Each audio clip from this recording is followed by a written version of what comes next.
Existem uns contrassensos por parte de governos, né? Sejam eles estaduais, municipais, federais. Existem discrepâncias que o povo não entende. Rodízio para o ímpar, rodízio Batman, funciona só de noite.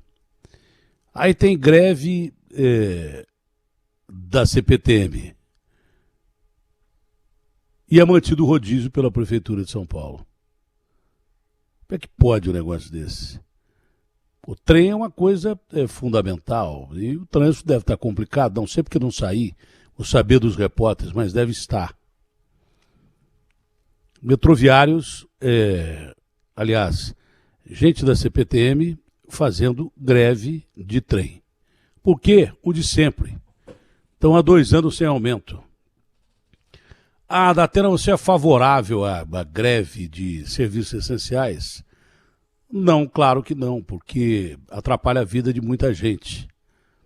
Mas também não sou favorável que os caras não tenham aumento há 2 anos, com a nossa moeda cada vez mais desvalorizada e o povo numa miséria desgraçada.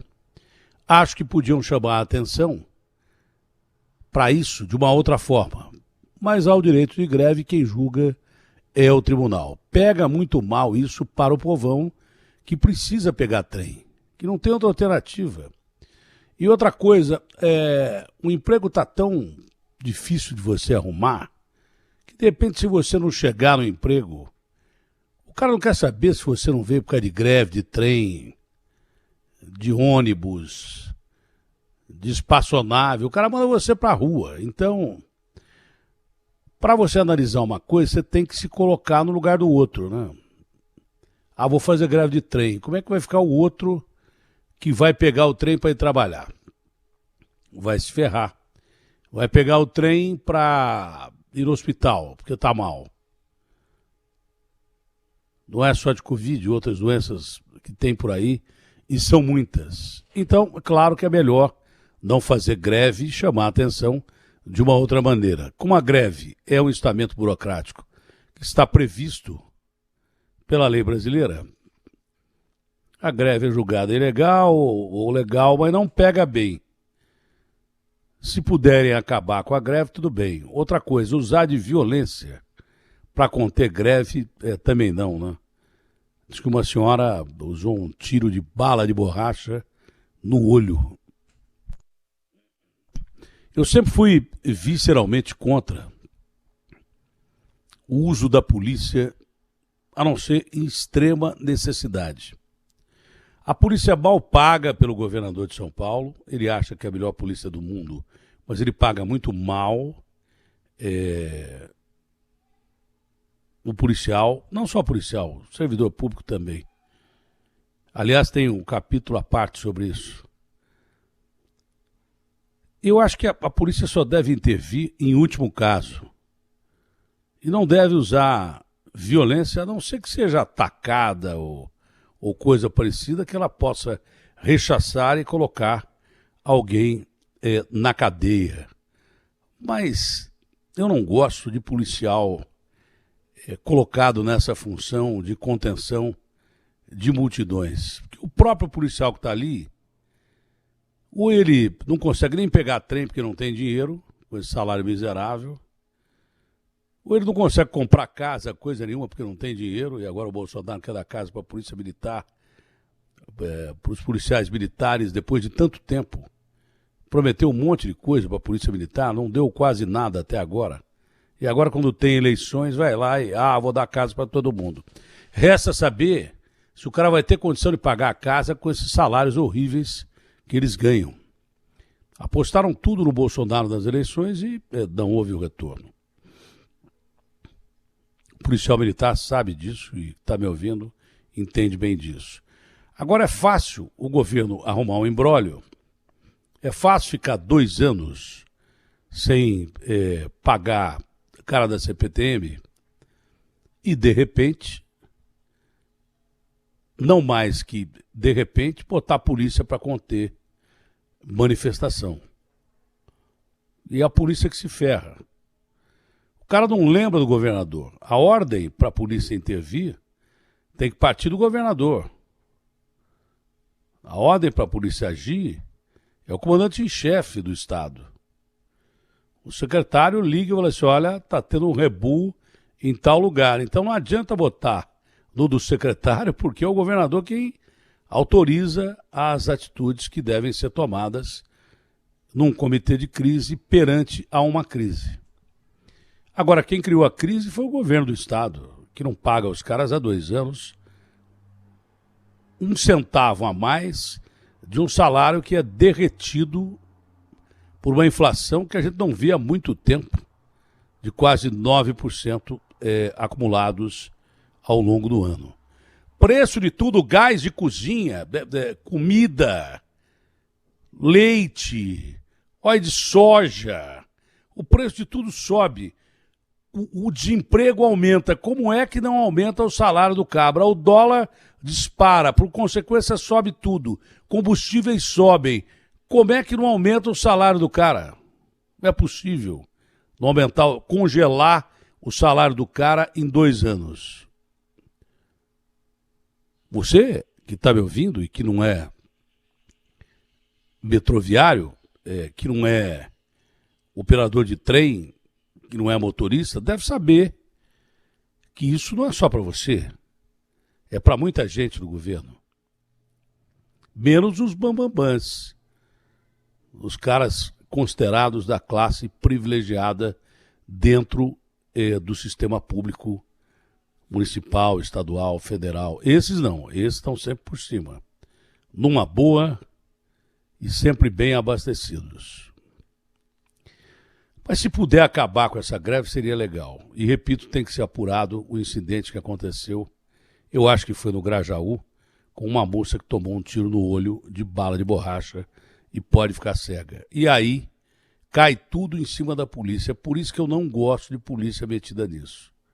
Aí as manchetes todas se voltam com a polícia e esquecem que quem manda na polícia e manda em tudo no estado de São Paulo é o governador do estado.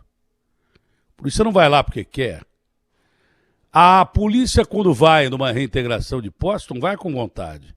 A polícia quer correr atrás de bandido. Porque a maioria dos policiais que estão numa reintegração de posse, tirando os caras das casas invadidas porque não tem política habitacional, já não tem federal, não tem estadual, não tem municipal, não tem casa. Se tivesse, não tinha 60 mil pessoas morando na rua aí em São Paulo. Concorda comigo ou não? Ou eu estou errado no que eu estou falando aqui? A polícia vai lá na reintegração de posse, a maioria dos caras que está ali, com cachorro, bomba de gás lacrimogênio, elastômetro, que é a bala de borracha, a maioria dos caras que está ali não tem casa, pô. Então o cara não queria estar ali, queria estar na casa dele, sair, trabalhar para pegar bandido e não tirar trabalhador de casa invadida porque não tem casa. O que já foi prometido de casa aqui em São Paulo, parece que chegou, inclusive dinheiro do governo federal, e os caras estavam outro dia na porta do palácio reclamando de habitação. Enfim, meus amigos, é difícil viver no Brasil. Agora o governador Dória acabou com o serviço público, home office. Pode mais. Isso que eu estou fazendo agora aqui, se eu fosse o governo de São Paulo, eu não podia mais. Então, talvez eu pudesse, que a única categoria que pode é aquela que tem comorbidades. E como eu tenho quase todas, tenho comorbidade pra caramba, eu ficaria em casa. Mas o resto tem que voltar a trabalhar. Voltar a trabalhar possivelmente com um salário congelado, a maioria, com os preços de tudo mais alto, principalmente do quê? Combustível.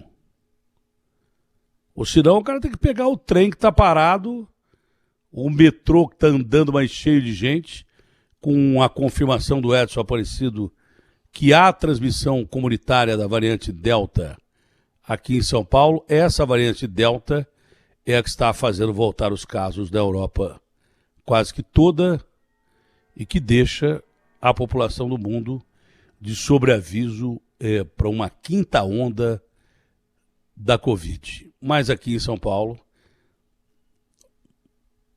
a gente quebrou bares, restaurantes, lojas de shopping, de bacana ou não, de bairro, quando fechou tudo, quando morriam 50 pessoas. Se houvesse um maior critério, não fechando tudo lá atrás e fazendo um equilíbrio para fechamento de lojas, ou horários diferentes, ou cumprimento rígido de regras de ocupação das lojas.